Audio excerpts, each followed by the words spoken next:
برِ صغیر پاک و ہند آپ کے سامنے ہے۔ اس میں روز بروز اسلام کی اشاعت میں جو اضافہ ہے، یہ اس بات کا بیان ثبوت اور اعلان ہے کہ یہاں جو اسلام کی روشنی ہے یہ شہنشاہوں اور بادشاہوں کے ذریعہ سے نہیں آئی، بلکہ یہ صوفیاء کے پاکیزہ نفوس کی برکت سے آئی ہے۔ وہ ممالک دنیا کے جہاں اسلام کی اشاعت بادشاہوں کے ذریعہ سے ہوئی، جب وہاں سے ان بادشاہوں کا اقتدار ختم ہوا، لوگ فوراً یا کچھ عرصے کے بعد واپس اپنے دین کی طرف، سابقہ دین کی طرف لوٹ گئے۔ اسپین کی مثال ہمارے سامنے ہے اور دنیا کے ملکوں کی مثال سامنے ہے۔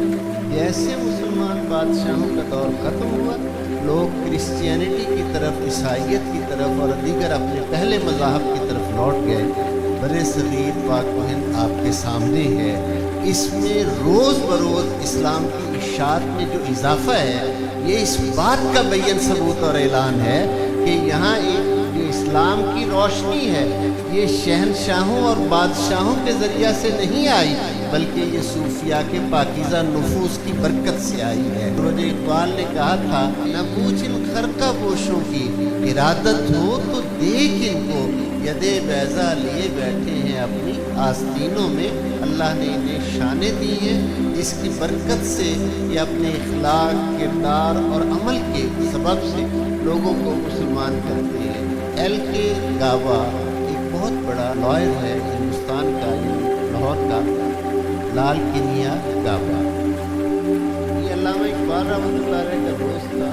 1930 میں انہیں کی کوششوں سے، انہیں کی ترغیب سے یہ مسلمان ہوا، اور جب مسلمان ہوا تو اس کی تقریب بادشاہی مسجد میں منعقد کی گئی۔ بادشاہی مسجد میں تقریب منعقد کی گئی کہ یہ اپنی کیفیات کو بیان کرے کہ یہ اتنا بڑا برہمن ذات کا اور بیرسٹر، انگلینڈ سے قانون کی اعلیٰ تعلیم حاصل کر کے آیا ہے، اس اسلام کی کس خوبصورتی نے اس کو متاثر کیا ہے۔ تو جب اس کو بلایا گیا، تقریب منعقد ہوئی، اس وقت مسلمانوں میں جوش و جذبہ بھی بہت بڑا تھا۔ لاہور ریلوے اسٹیشن کے قریب سے کبھی گزرے تو وہ مسجد آج بھی موجود ہے جو ایک رات میں مسلمانوں نے بنا دی تھی، اور اقبال نے خوبصورت تبصرہ کیا تھا، مسجد تو بنا دی شب بھر میں ایمان کی حرارت والوں نے، من اپنا پرانا پاپی ہے برسوں میں نمازی بن نہ سکا۔ بڑا جذبہ تھا لوگوں میں، بادشاہی مسجد میں لوگ جمع تھے، تو ان سے کہا گیا کہ اپنی تاثرات کو بیان کریں۔ علامہ اقبال، اس نے پانی مانگا، پانی پیا، آدھا گلاس اس نے ایسے رکھا، تو علامہ اقبال رحمۃ اللہ علیہ نے کلمہ پڑھ چکا تھا، مسلمان ہو چکا تھا، اب تو وہ صرف اپنا اظہار تاثرات پیش کرنا چاہتا تھا۔ اس کا بچا ہوا پانی جو تھا وہ اقبال نے اٹھایا اور پی لیا۔ اب جب ڈائس پر آیا، اس نے کہا، مجھ سے یہ پوچھا جا رہا ہے کہ مجھے اسلام کی کس خوبصورتی نے متاثر کیا۔ میں یہ کہنا چاہتا ہوں کہ اگر میں ہندو دھرم میں تو ہوں تو برہمن، لیکن اگر کسی کمزور طبقے سے ہوتا، میں بے شک بیرسٹری کر کے آتا، کچھ بھی کرتا، میری حیثیت وہی شودر ملیچ کی رہنی تھی، میں اس سے اوپر نہیں معاشرے میں آ سکتا تھا، ہندو معاشرے میں۔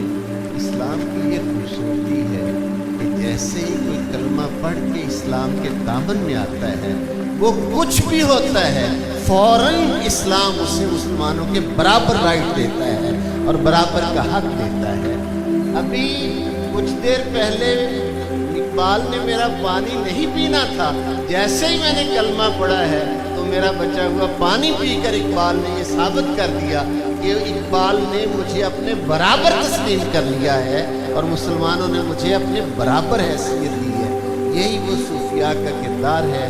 معاشرے کے کمزور طبقے بیٹھتے تھے، بیٹھ کر لوگ جب آتے اسلام قبول کرنے کے لیے تو حضور خواجہ غریب نواز معین الدین چشتی اجمیری، دیگر ان کے خلفاء جن کی برکت سے اسلام پھیلا، دیگر مشائخ، صوفیاء، صلحاء، سہروردیہ سلسلے کے بزرگ، حضرت بہاؤالدین ذکریہ ملتانی رحمۃ اللہ علیہ کا بہت بڑا کردار ہے، حضرت بابا فرید الدین شکرگنج کا بڑا کردار ہے۔